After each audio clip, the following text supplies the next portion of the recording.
Bien, on continue avec le dernier sujet dans le contexte de la Covid-19, cette polémique autour de la reprise annoncée des vols Air France, surtout en direction d'une quinzaine de pays africains, dont le Togo, le Bénin, le Sénégal. Le président sénégalais Macky Sall, d'ailleurs, lui, n'a pas du tout aimé cette annonce d'Air France qui a été faite sans consulter au préalable les pays concernés. On a vu ici même, Pasteur Rideau, un des médecins de la riposte a vivement réagi. Il a dit les premiers patients du premier cas de la maladie sont venus par vol Air France. Alors, aujourd'hui, qu'on annonce, alors que nos frontières sont censées être fermées, qu'on annonce que Air France va reprendre ses vols, il y a quelque chose qui cloche. Oui, mais c'est vrai quand même que vous savez, Air France aujourd'hui a des sérieux problèmes. Un de sérieux problèmes. On n'est pas la solution. Non, un de sérieux problèmes, justement. C'est ça. Ce médecin togolais qui était vraiment furieux contre la reprise des vols Air France vers l'Afrique. Et je crois qu'il a trouvé juste de dire que aujourd'hui, on ne peut pas admettre qu'au moment où le cas de contamination monte au jour le jour en Afrique et qu'on décide de manière cavalière la reprise des vols. Donc c'est pour nous, comme l'avions déjà dit sur ce plateau, nous ne devons pas, dans cette foulée-là, ce n'est pas l'Afrique qui doit être la solution. Si Air France a des problèmes, pour la France, c'est vrai quand même qu'aujourd'hui, tout est bloqué. On voit quand même que tout est bloqué. Parce que beaucoup de nos compatriotes utilisent souvent Air France, cette compagnie-là, pour les activités. Mais aujourd'hui, étant donné que nous sommes tous cloués, nous sommes tous confinés et que les frontières sont fermées, ça devait être quelque chose de négocier entre les. Vous savez, la compagnie Air France, c'est une compagnie presque française, publique, qu'on le veuille ou pas, qu'on le veuille ou pas, parce que c'est la France, c'est l'État français qui apporte beaucoup de trucs à cette compagnie. Donc pour nous, je suis d'accord avec le président sénégalais qui était vraiment mis en colère contre cette décision-là, sans être informé. Donc aujourd'hui, où les frontières sont fermées, est-ce que la compagnie Air France va obliger les pays africains à ouvrir leurs frontières pour un objectif qui n'est pas encore atteint? Donc voilà un peu cette manière coloniale de penser comme si nous étions encore les colonies, nous étions encore les colonies de la France. Donc le temps ne s'y prête pas. C'est le moment. C'est vrai, ils sont allés au déconfinement. Nous sommes encore restés à l'état où maintenant la maladie est en train de faire rage. Donc cette annonce-là cache quelque chose et je ne pense pas que les chefs d'État d'Afrique doivent céder à ça. Il peut y avoir des vols juste pour des causes bien précises, mais commercialisés. Ouvrir aujourd'hui un vol commercial en destination des pays africains au moment où Covid-19 est en train de faire rage, je pense quand même que c'est méchant, ce n'est pas normal et ça ne doit pas être même l'affaire. Ça ne doit pas être même l'affaire des gouvernants. C'est l'affaire de la société civile, c'est l'affaire des partis politiques, c'est l'affaire des citoyens pour dire que nous sommes en danger, nous sommes dans une situation, dans une période où nous n'avons pas besoin que la compagnie Air France puisse ouvrir ses vols, puisse annoncer ses vols sur le continent parce qu'il y a des cas qui sont encore là et nous risquons d'avoir de l'aggravation de la contamination massive au cas où, à moins que certaines conditions puissent être imposées à la compagnie, mais je doute fort que ces gens-là puissent respecter ces conditions-là. À qui la faute? Vous savez, Samir, vous avez tout à l'heure, à l'entame du débat, évoqué le cas où il y avait un médecin qui est passé, qui a donc révélé que les premiers cas provenaient de Air France. Mais moi, je pense que lorsque vous êtes engagé dans cette lutte-là et que vous travaillez avec un si haut niveau, je veux parler du comité de riposte, il faut savoir raison garder. Vous vous en souvenez que lorsque le premier cas avait été donc décelé, on nous avait dit ici qu'il provenait donc de la frontière de Ilakondi, etc. C'est ce qui avait été dit. Mais chemin faisant, vous avez vu le scepticisme des Togolais qui avait, beaucoup le disaient, qu'il y avait beaucoup de cas de Covid-19 qui étaient dans nos murs et que le gouvernement ne voulait pas les révéler. Et je pense que ces propos de ce médecin-là amènent des gens à pouvoir donc penser autrement ou carrément à ressusciter donc un autre débat qu'on avait peut-être voulu cacher par le passé. Et là, moi, je félicite le gouvernement qui trouve d'autres mécanismes, parce que je dis, c'est un médecin aussi qui est un peu alarmiste, et je félicite le gouvernement qui trouve d'autres mécanismes à pouvoir donc temporiser la population pour que la population ne puisse pas céder un peu, disons, à la peur dont on veut faire croire aux Togolais. Je pense qu'aujourd'hui, lorsque vous prenez Air France dans sa globalité, c'est vrai que lorsque Air France ou la France avait décidé de pouvoir négocier avec le pays pour rapatrier un peu ses résidents dans les pays, le problème ne s'était pas posé. C'est vrai qu'il y a eu des réflexions qui sont poussées. Pourquoi nos États n'ont pas pu négocier avec la France pour qu'on puisse nous rapatrier ceux qui étaient bloqués dans des pays. Et ça pouvait se faire. Et aujourd'hui, je pense qu'il y a des pays qui l'ont fait. Il y a le Sénégal, d'autres pays qui ont essayé aussi de négocier. Qui ont négocié avec les États pour pouvoir rapatrier ceux qui étaient bloqués. Parce que une chose, c'est pas facile d'être bloqué dans une ville. Peut-être vous êtes allé à Sokori, vous êtes bloqué dans votre pays. C'est pas la même chose que lorsque vous êtes bloqué dans un pays étranger.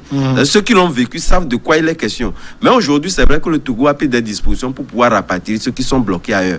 Mais évidemment, si aujourd'hui on ouvre cette légion-là, ça permettra à ceux qui sont bloqués, sans attendre forcément que le gouvernement puisse mettre la main à la poche pour pouvoir les rapatrier dans leur pays. Mais ils peuvent réellement rentrer. Donc ceux qui sont bloqués peuvent rentrer spécialement. Il y en a qui sont bloqués dans des pays actuellement et qu'à partir du moment où cette mesure du gouvernement tarde à venir, veulent rentrer. Donc cette mesure, cet embouglio que créent aujourd'hui ces médecins, que créent ces États, les gens ne sont pas d'accord. En fait, Macky Sall n'a pas dit non. Mais il dit, et ça je trouve ça judicieux, parce qu'il faudrait quand même que la France, à l'entente, il avait négocié avec les pays pour pouvoir faire, avec ces perturbations aériennes, pour pouvoir faire à ramener Air France qui puisse donc rapatrier ses ressortissants. Ça devait être dans la même logique où on négocie. Justement, c'est ce qui crée la polémique. Oui, ce qui choque. Négocier, et ça c'est normal parce que nous sommes des qui annonce d'elle-même dans un communiqué que je reprends mes vols sur l'Afrique. Je pense que ça va être corrigé et ça, nous sommes des pays déjà l'annonce même, ça pose un problème. Ça pose un problème. Donc, ça revêt carrément le fait lui déjà que Air France a présenté.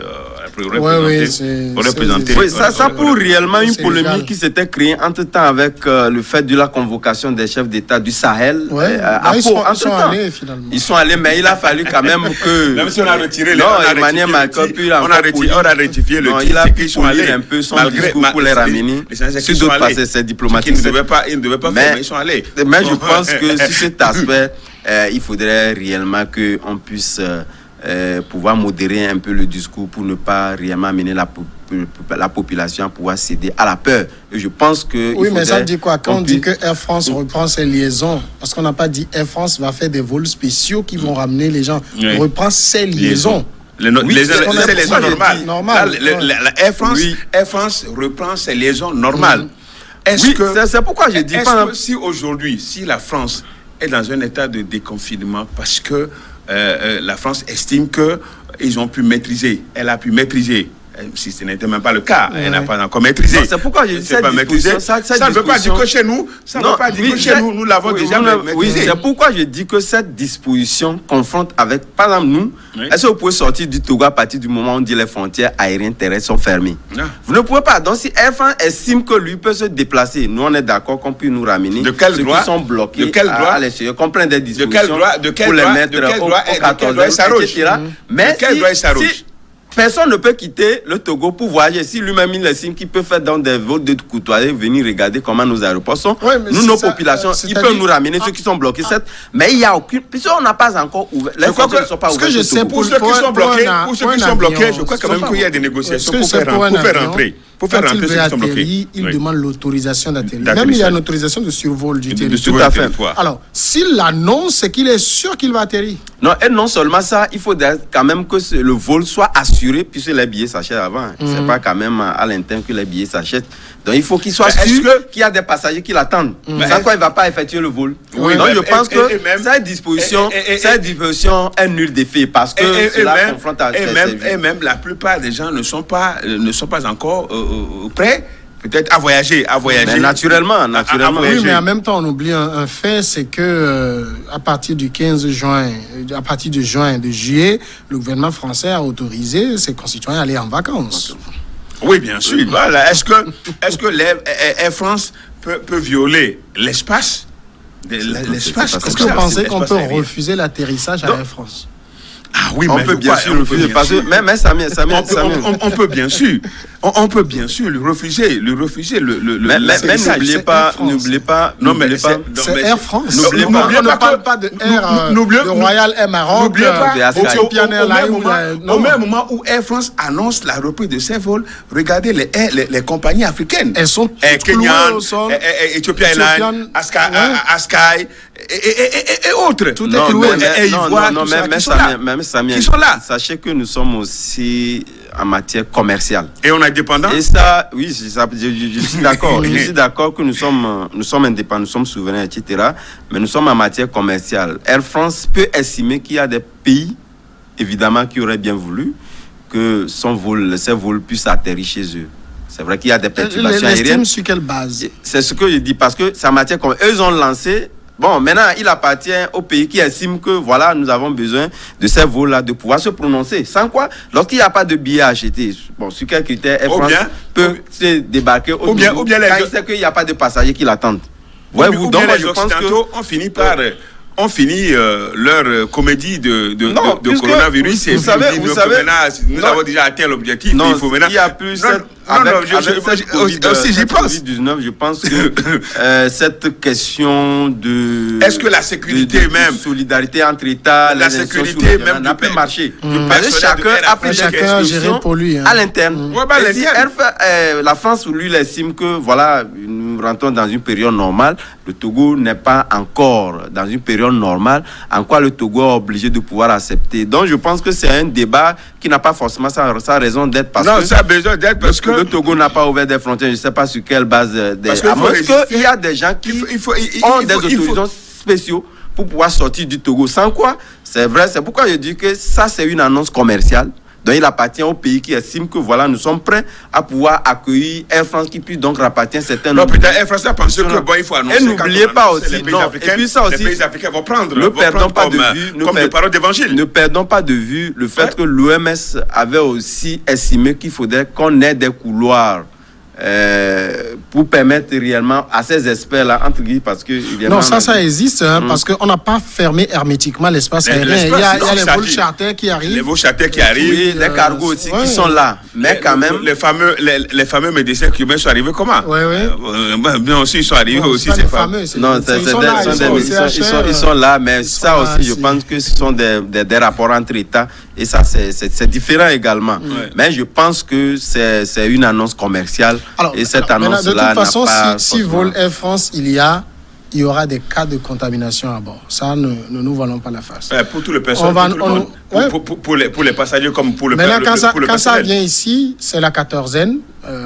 Les hôtels là, c'est l'argent du contribuable qui paye finalement. Oui, bien sûr. Ça va encore alourdir. Non, je crois, j'ai vu dans un pays qui a imposé aux gens quand ils viennent, c'est eux-mêmes qui vont prendre en charge le 14e. Ouais. Même ceux qu'on a rapatriés, il y en a même des Est-ce que c'est le cas chez nous si jamais Air France arrivait à atterrir au Togo avec des passagers qui paient la facture? On n'a pas encore vu d'annonce officielle à propos. Qui paie la facture. Alors qui va payer la facture dans les autres pays. Pourtant, je crois quand même que c'est une manière de rapport de force. Puisque la France pense toujours que le rapport de force est de son côté. Donc il faut annoncer, il faut que Air France annonce, et puis les pays africains, vous savez que c'est Air France. Parce que je te voyais insister que c'est Air France, pour ne pas dire Air Kenya, Ethiopia Airlines, tu dis que c'est Air France, tu as insisté tellement sur ça que tu donnes l'impression comme c'est Air France, donc c'est toute la France qui descend. Oui, parce qu'en même temps, c'est comme si vous imaginez si Ethiopian Airlines dit aujourd'hui, j'annonce la reprise de mes vols vers Bruxelles, vers tel pays. Ils vont dire en même temps, niet. C'est pas évident. On n'est pas dans le même rapport. Ouais, on est d'accord, mais c'est pas évident parce que je me dis aussi, il faut aussi considérer le fait que il n'y a pas que les pays occidentaux qui commencent pas à faire le déconfinement, il y a aussi des pays africains. Donc, si la plupart des pays africains n'avaient jamais confiné. Bon, pas confiné, mais ont ouvert un peu leur liaison, on a juste allégé un peu les mesures. Donc, moi, je dis qu'il appartient les capitales, il appartient maintenant aux pays qui estiment qu'il faut arriver, donc, disons, à la normale de pouvoir donc saisir un peu cette annonce de la France. Non, c'est l'importation de nouveaux cas qui poserait problème. Non, mais tout comme moi, ce qui m'importe déjà qu'on n'a pas des structures sanitaires au point. Il a fallu que la pandémie arrive pour qu'on rebadigeonne rapidement ce qu'on avait comme structure. Alors, à l'allure où ça évolue là, où par exemple le Togo qui a plus de 200 cas actifs à l'heure où nous parlons, cas actifs, nos hôpitaux qui prennent en charge, on imagine que si ça continue comme ça, le débordement il va arriver. Donc, ceux qu'on va encore importer, alors que déjà on nous dit que les frontières qui sont ici sont tellement poreuses qu'on a beaucoup de cas. Tout ça là, c'est ça qui inquiète. Oui, ça inquiète. C'est pourquoi moi je dis aujourd'hui que moi ce qui m'importe dans tout ce débat là, c'est le fait qu'on puisse accepter, si le Togo joue qu'au jour, ça traîne. Parce que qu'on puisse accepter, négocier avec Air France, qu'ils puissent ramener, rapatrier ceux qui sont bloqués à l'étranger, surtout en France. Il y en a plein. Parce que lorsque vous attendez les écoutes, les gens n'ont même plus de quoi vivre. Et aujourd'hui, la France n'est pas capable aujourd'hui d'assister. Regardez tout ce phobie de xénophobie qui existe dans les pays. Et puis les gens vivent mal. Il faudrait que sur cet aspect-là, qu'on puisse négocier cela. Ben, les gens sont prêts à pouvoir débourser les moyens pour rentrer au pays d'eux-mêmes. Donc aujourd'hui, lorsqu'il faudrait quand même qu'on puisse rester dans ce débat-là sans pour penser à cet aspect de la chose, mais au-delà de tout, je pense qu'au niveau des liaisons, à partir du moment où le Togo n'a pas encore ouvert les le problème ne se pose plus pour les personnes bloquées. Le problème ne se pose plus. Chaque pays s'organise déjà pour faire rentrer. Mais ça traîne, je vous assure. Non, maintenant, mais pour le Togo, je crois que c'est le 23. Pour le Togo, c'est le 23. Oui, c'est annoncé. C'est annoncé pour le 23 que c'est le 23. Les Togolais vont venir. Mais il y a la plupart des pays. Mais il y a d'autres pays qui en ont fait avant. Oui, il y a des pays qui en ont fait. Bon, donc si ces personnes bloquées rentrent, bon, donc je pense quand même que ce qu'il y a aujourd'hui, Air France doit prendre son mal en patience parce que ce n'est pas l'Afrique la solution. Ils savent que nous sommes des véritables clients, des clients potentiels pour Air France. Bon, donc si tel est le cas, il y a une crise sanitaire. Au jour le jour, les cas évoluent. Donc pour nous, la question aujourd'hui, si le Togo estime que à un moment donné tout est presque allégé. En place, il faut mettre les dispositions en place pour ouvrir les frontières. Mais ce n'est pas à une compagnie aérienne. Si la compagnie l'annonce, c'est pourquoi moi je mets ça sous le sceau du commerce. C'est le commercial parce que Air France seul ne peut pas quitter individuellement. C'est vrai qu'on peut me contredire. Il y a eu des vols, par exemple, on a vu des pays qui sont allés négocier. Par exemple, on prend la Askai. Il y a eu des couloirs qui disent qu'il a fallu que Faure Gnassingbé lui-même prenne sur lui d'aller négocier le vol de Askai sur le Sénégal. Et ça, c'est normal parce qu'il a toujours des intérêts à tirer dans ces liaisons commerciales lorsqu'elles sont coupées, etc. Donc maintenant, il appartient. C'est vrai, c'est pourquoi je dis que Air France, lui, il a émis un communiqué commercial. Maintenant, il appartient à la France de pouvoir revoir un peu le dispositif diplomatique qui va avec, de pouvoir négocier avec les pays. Parce que une chose est de pouvoir négocier avec ces pays-là. Mais s'il n'y a pas de passagers à pouvoir transporter, même lorsque l'avion est à moitié plein avec leur union qu'ils avaient entre-temps, vous voyez, entre-temps, vous avez pris Air France qui vous remet directement dans les mains de Éthiopiens, etc. Or, ça, est-ce qu'une compagnie, aujourd'hui, déjà, ils sont au gouffre, peut aujourd'hui accepter rouler à perte? Donc, moi, je me dis, il n'y a pas tellement de contradiction carrément pour pouvoir envenimer le débat sur cet aspect-là. Le Togo n'a pas ouvert ses frontières. Le Togo n'a pas ouvert ses frontières. Je ne vois pas quel citoyen peut quitter aujourd'hui, acheter le billet sans avoir peut-être une autorisation particulière. Et si FANO venait, vous êtes capable, avec votre bourse, de pouvoir prendre des vols spéciaux et d'aller. Donc, je pense que la question n'a pas sa raison d'être.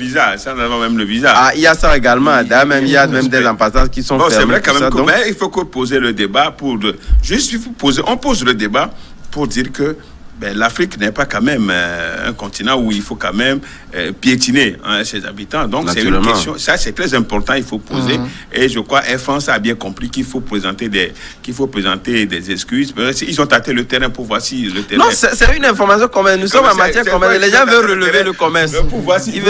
tout à fait. Donc il n'y a pas... Pour voir si c'est fertile. Donc moi je dis la polémique n'a pas sa raison d'être. Bon, vous avez lancé, nous on n'a pas ouvert nos frontières. Je ne sais pas par quelle alchimie vous allez quitter aujourd'hui, que vous voyagez aujourd'hui via l'aéroport de Lomé ou nos 2 aéroports. C'est pas possible. Donc je me dis que cette polémique, surtout le Togo, voilà pourquoi moi j'apprécie surtout le président togolais qui sait réellement garder patience, qui ne prend la parole qu'au moment où il le faut. Et ça, lui, il a estimé que le débat n'est plus. Si F1 lui-même veut venir... Le moment où il le faut. Ouais, il veut venir faire des vols de courtoisie. On l'attend toujours. Faire des vols de courtoisie au Togo. Qui nous parle. Bon, on ne peut pas refuser. Il y a des tasses qui vont avec. On va il y a des tasses qui vont mais il n'y a pas de passagers à prendre. Pourquoi maintenant polémiquer? Au péril de la vie des concitoyens. Non, bon, moi, je vois cette question comme une question inopportune en ce moment-ci parce que chaque pays est souverain. Et si Air France décidait donc de venir il faut comprendre quand même les réactions des Africains face à cette annonce. Il faut comprendre les réactions des Africains face à cette annonce. Même si c'est commercial, il faut quand même le Moi, j'ai même relativisé entre temps. Je dis des pays où on a des cas exponentiels jusqu'à ce point qui arrivent à déconfiner, qui passent à leur économie. Et au même moment, chez nous, nous avons des cas ne sont pas encore, c'est vrai, il y a tout un débat qui tourne autour, ne sont pas encore à l'hécatombe qui nous a été prédits ne sont pas là, mais aujourd'hui c'est nous qui continuons pas à créer, pas être alarmistes, à ne pas vouloir. Bon, c'est parce qu'on connaît aussi nos structures. Bon, on est d'accord. Vous le dites, c'est bien, avoir 213 cas actifs pour une population de 7 millions. Bon. Au même moment où les gens continuent pas à comptabiliser plus de 800 morts et ont déconfiné. Et donc, je pense que la question mérite d'être posée. Je pense que nos États également... Bon, si les occidentaux estiment que... Si les occidentaux qui sont rattrapés avec cette affaire de coronavirus, c'est qu'il faut déconfiner. Mais nous également, parce qu'eux, ils ont des économies. Ils ont des économies aujourd'hui. Ils ont des économies qui sont affectées. Ils ont des économies qui sont affectées, mais nous également, nous n'allons pas vouloir qu'après cette Covid-là, nous puissions toujours être au point de départ. C'est vrai que nous sommes aussi affectés, mais il faudrait quand même que nous faisions des pas, même si ce ne sont pas des pas de géants, pour qu'on puisse trouver des mécanismes pour relever nos économies. Ça, il le faut. Et c'est pourquoi moi, je me dis, il faudrait quand même que la réflexion soit beaucoup plus poussée que de pouvoir rester dans cette polémique alarmiste que ce qu'on nous chante chaque jour. Et puis moi, ça là aussi, je mets ça aussi sur des questions aussi d'intérêt. Et ça, c'est pourquoi je dis, là, le politique a su bien trouver le mécanisme pour faire la part des choses. Sans quoi ce qu'on nous chante, certains médecins... Mais finalement, il faut vivre avec le coronavirus. Mais ça, c'est ce que dit Emmanuel Macron l'a dit très tôt, que nous devons apprendre désormais à vivre avec Corona. Donc, on laisse vraiment cette situation alarmiste que viennent nous chanter les médecins. C'est pourquoi moi, je compte sur le politique à prendre le juste milieu pour nous amener réellement à pouvoir penser aussi dans notre économie pour que la vie reprenne d'ici peu normalement. Messieurs, merci d'être passés dans cette émission. Donc, merci. Moi, je fais un coucou à mes collègues conseillers municipaux Golfe 2 qui sont actuellement en session et plus particulièrement à Emmanuel et puis au maire, Dr James Amaglo. Merci Adam. Merci, c'est un plaisir d'être toujours là. Allez, merci à vous. À demain.